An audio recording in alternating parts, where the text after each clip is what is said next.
OSCE, OSCE, OSCE, basta OSCE. Maing adlaw everyone! Welcome to my channel, CORRdapya TV. For those who don't know me yet, my name is Cor and I'm your BizDoc nurse in Southeast England. So today I will be sharing to you some of my OSCE experience and I'll be giving you my 5 tips on how to pass the OSCE. So first things first, disclaimer po muna tayo. So I'm not claiming that I'm very good in performing the OSCE. It's just that I was able to derive these 5 tips that I think that would be really useful for you if you're planning or you are already training to do your OSCE.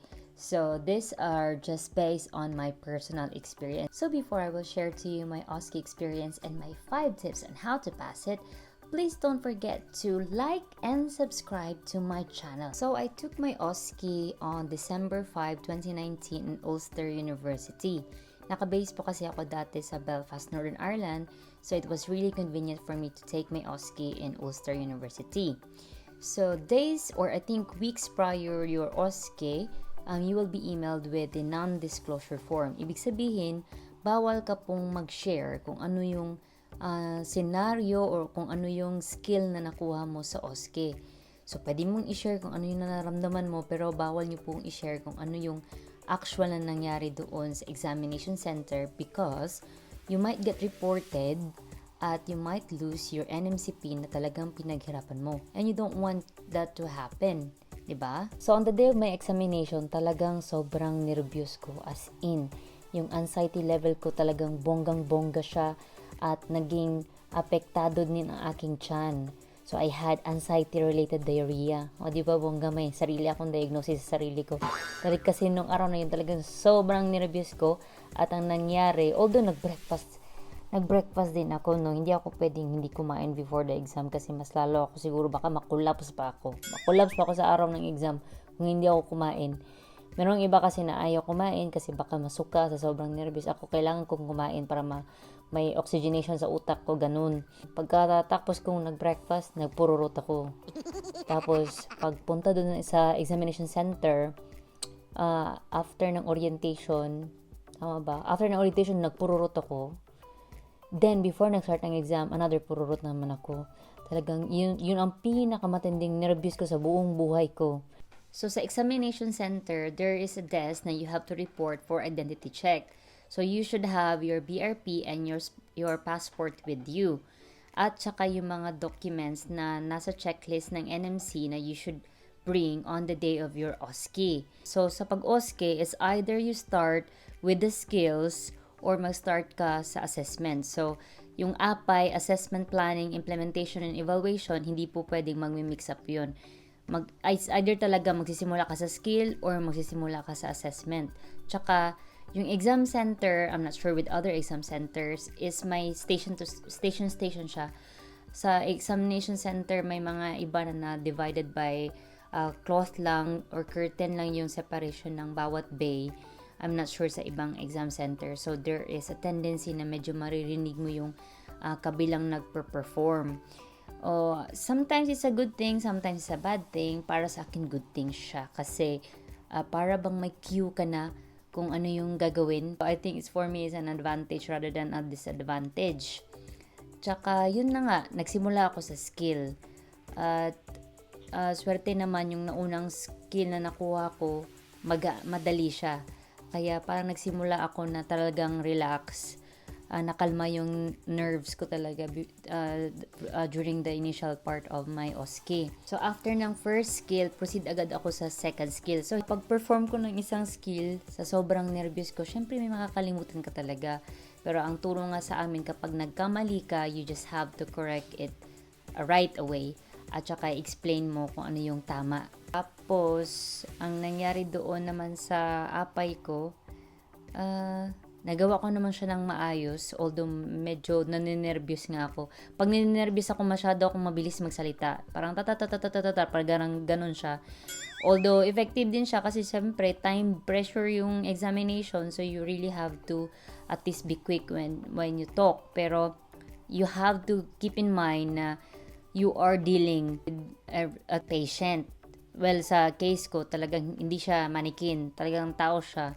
So, you really have to be good in the way you communicate. Hindi yung parang nagpa-perform ka lang or parang memorize mo yung ginagawa mo. Kailangan mo parang isabahala na nakikipag-communicate ka talaga sa tunay na pasyente. So for me, no, during the examination, it was a mixture of emotions. Talagang ninenervyos ka, parang naiiyak ka, excited ka, gusto mo nang matapos na agad, kung pwede lang matapos na agad. At saka pinipray mo na sana hindi ka magkamali. Kung magkamali ka, minor lang. At saka matandaan mo kung paano siya i-correct.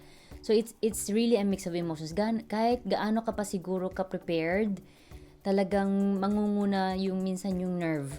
Hindi mo siya mapipigilan talaga. After ng exam, sabi ko sa sarili ko, hay, salamat, tapos na.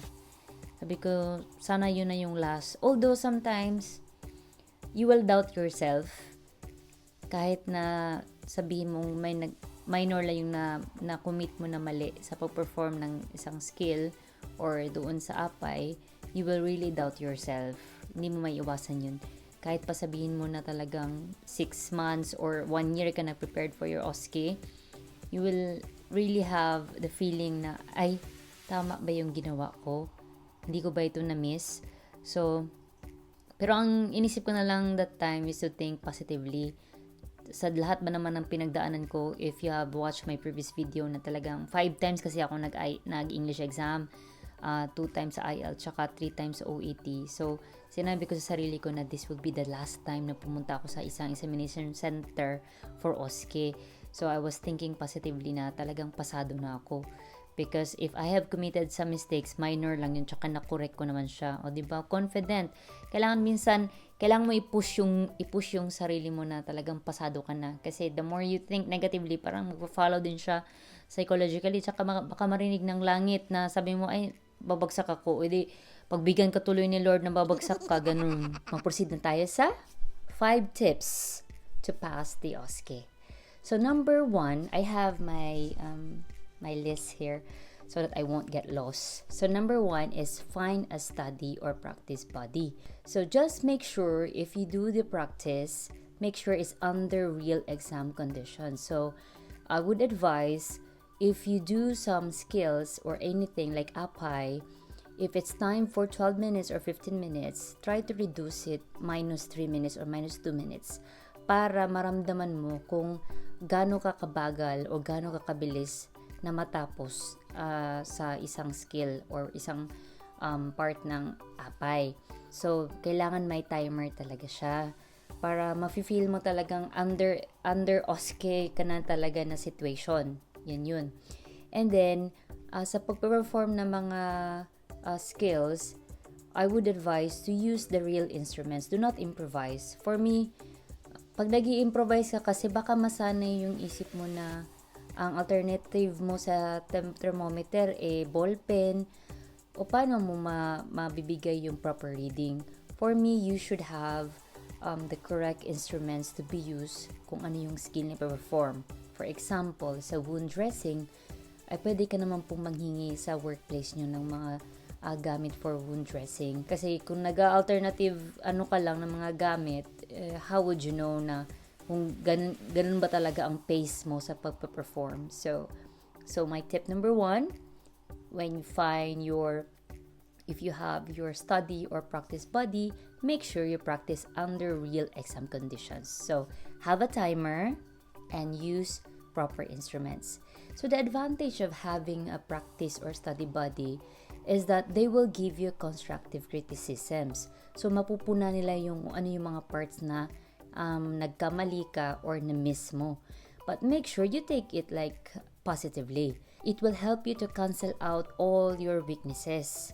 Tapos, pag tupi-tupiin mo, neat all your weaknesses, correct them, and then you can perfect your craft. Diba? So, wala namang perfecto na pag sabi mo, ay, nagawa ko na to sa Pilipinas.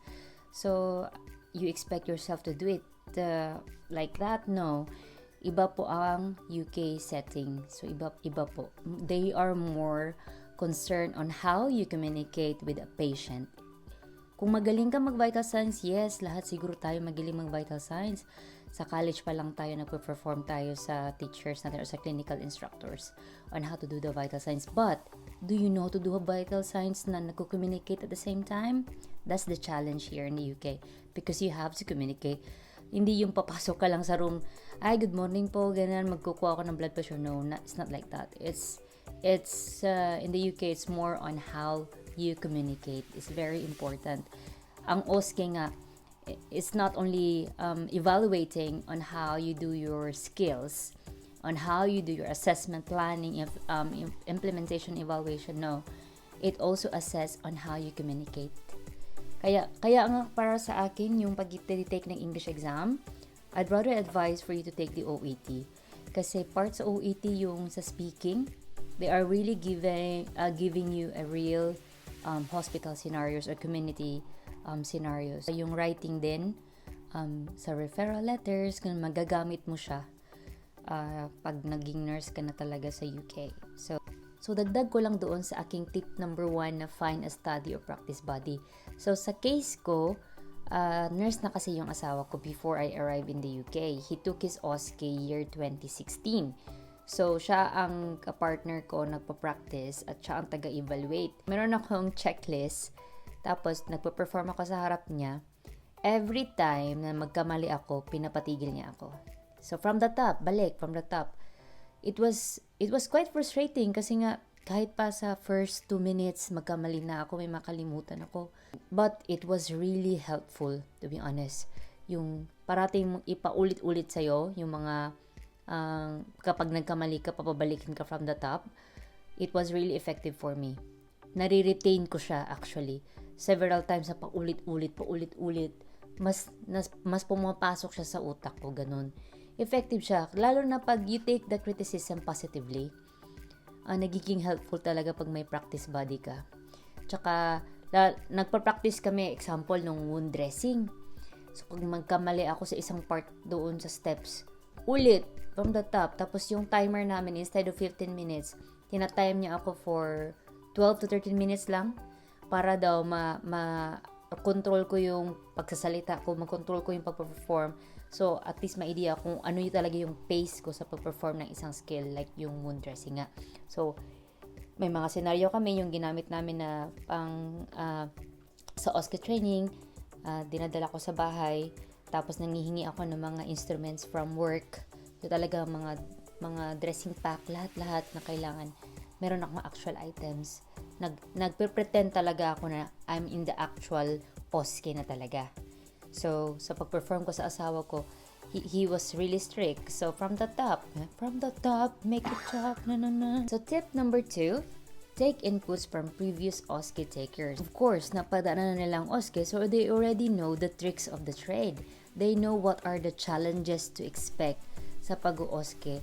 Ano yung mga bagay-bagay na dapat i-consider mo para pumasa ka sa OSCE. So, if you have a friend or relative na kumuha na ng OSCE, don't be shy. Contact them. Although that person cannot fully share to you his or her OSCE experience because of the non-disclosure agreement, at least you will have an idea of what are the challenges and the do's and don'ts para pumasa ka ng OSCE. Tip number 3, create your own study strategies.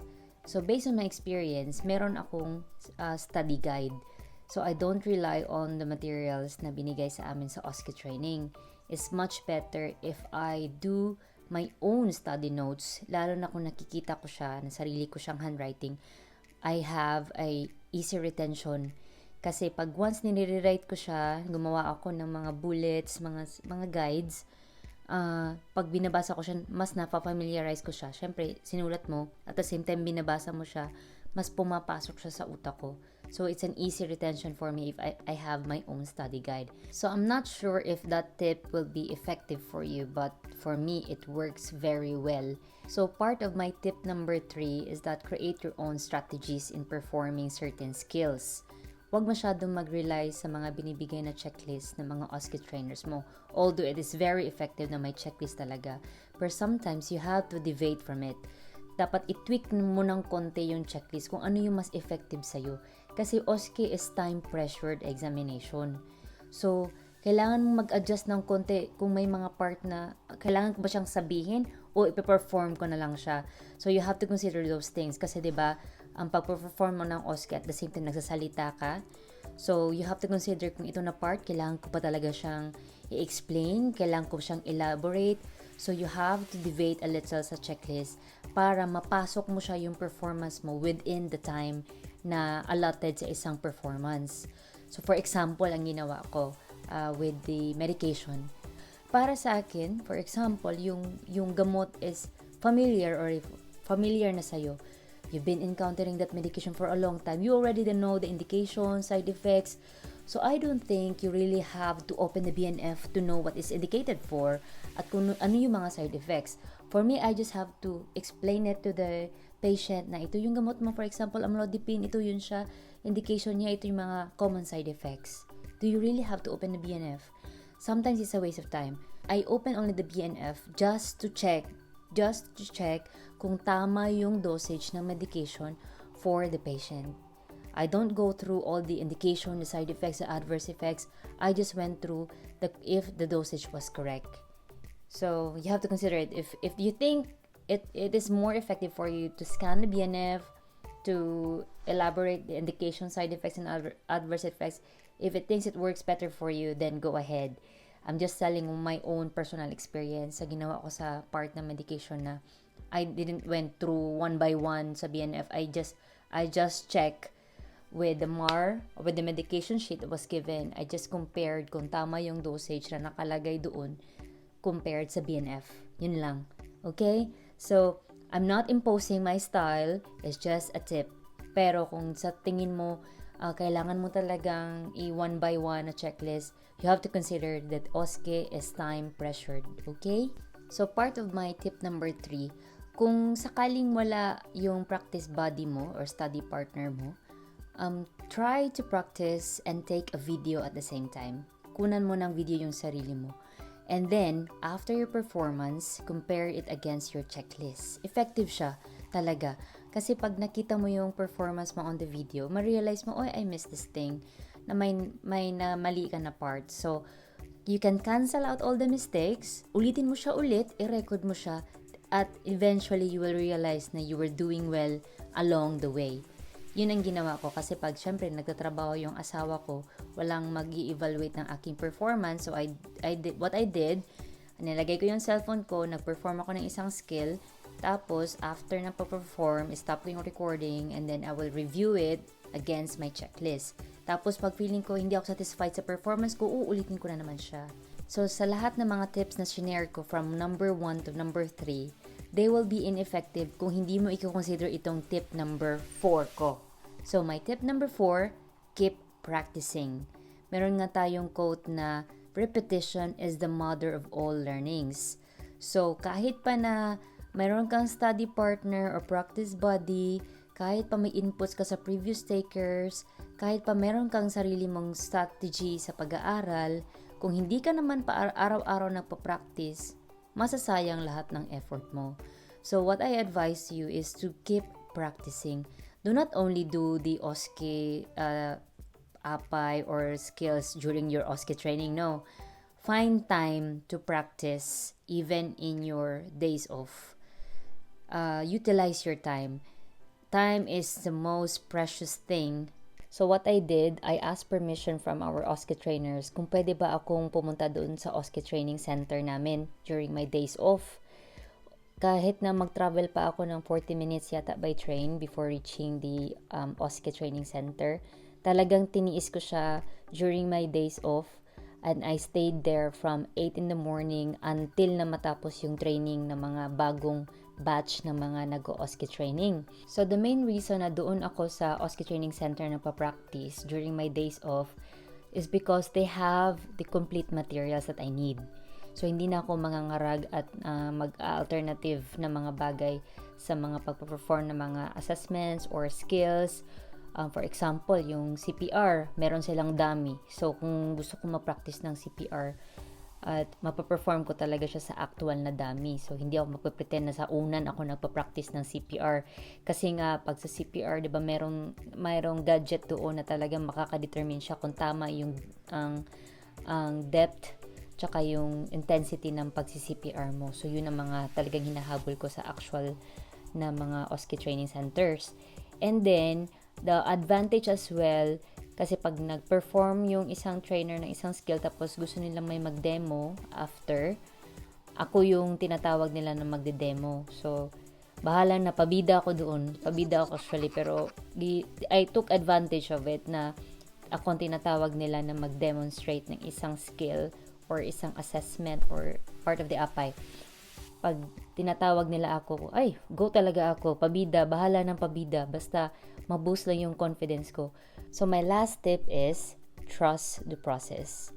Sa day ng examination mo, huwag mo nang isipin lahat ng mga bagay na mga negative.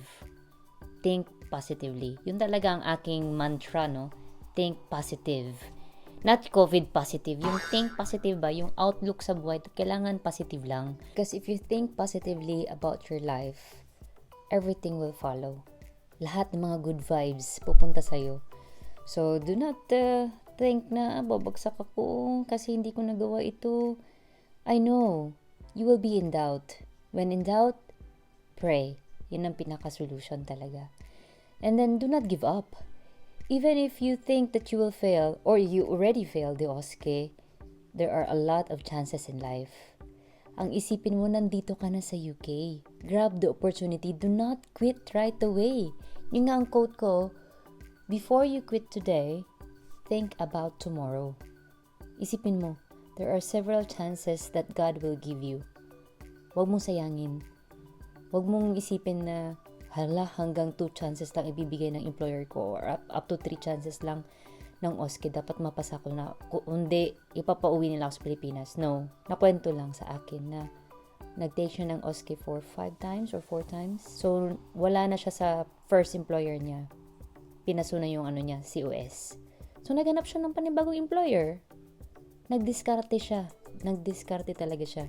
Kung gusto mo talaga, may paraan eh. 'Di ba? But if you refuse and you want to give up, then go ahead. Pero do not expect na you will be successful in the future kung ganyan ang iyong mantra. Diba? Well, hopefully, based on what I've shared to you, my OSCE experience and these 5 tips on how to pass the OSCE, hopefully it will be valuable for you. If you think these are valuable enough, don't forget to like this video. At saka sa mga hindi pa nakasubscribe, please subscribe to my channel. And if you have any suggestions na mga video na gagawin ko, please comment down below. Okay? Thank you so much for watching. And I hope I inspire you with these 5 tips on passing the OSCE. Bye-bye. I'll see you soon.